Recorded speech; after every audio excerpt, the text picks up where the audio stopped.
ಎಲ್ರಿಗೂ ಸಹ ನಮಸ್ತೆ. ಅನುಶ್ರೀ ಅಂದರೆ ಎಲ್ರಿಗೂ ಸಹ ತಟ್ ಅಂತ ನೆನಪಿಗೆ ಬರುವಂಥದ್ದು ಅಂದರೆ ಅದು ಹ್ಯಾಂಕರಿಂಗ್ ಮಾಡುವುದರಲ್ಲಿ ನಿರೂಪಕಿ ಅನುಶ್ರೀಯವರನ್ನು ಮೀರಿಸಿದವರು ಯಾರೂ ಇಲ್ಲ.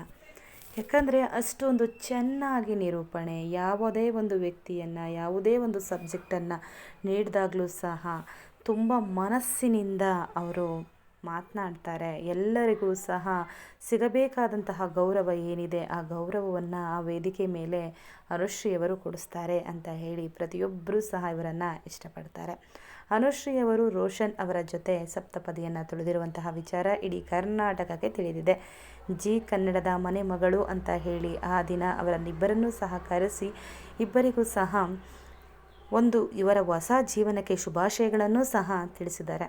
ಅನುಶ್ರೀ ಈಗ ನಿಜಕ್ಕೂ ಸಹ ಅದ್ಭುತವಾದಂತಹ ಜೀವನವನ್ನು ನಡೆಸ್ಕೊಂಡು ಹೋಗ್ತಾ ಇದ್ದಾರೆ.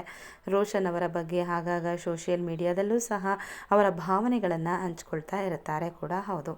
ಅನುಶ್ರೀ ಅವರು ಈಗ ತುಂಬಾ ದೊಡ್ಡ ಮಟ್ಟದಲ್ಲಿ ಗುರುತಿಸಿಕೊಂಡಿರುವಂತಹ ವಿಚಾರ ಪ್ರತಿಯೊಬ್ಬರಿಗೂ ಸಹ ಇದೊಂದು ಹೆಮ್ಮೆಯ ವಿಚಾರ.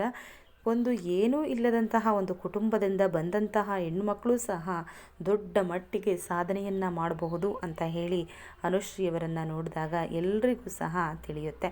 ನೀವು ಸಹ ಅನುಶ್ರೀಯವರನ್ನು ಇಷ್ಟಪಟ್ಟಿದ್ರೆ ಲೈಕ್ ಮಾಡಿ, ಸಬ್ಸ್ಕ್ರೈಬ್ ಮಾಡಿ. Thank you for watching.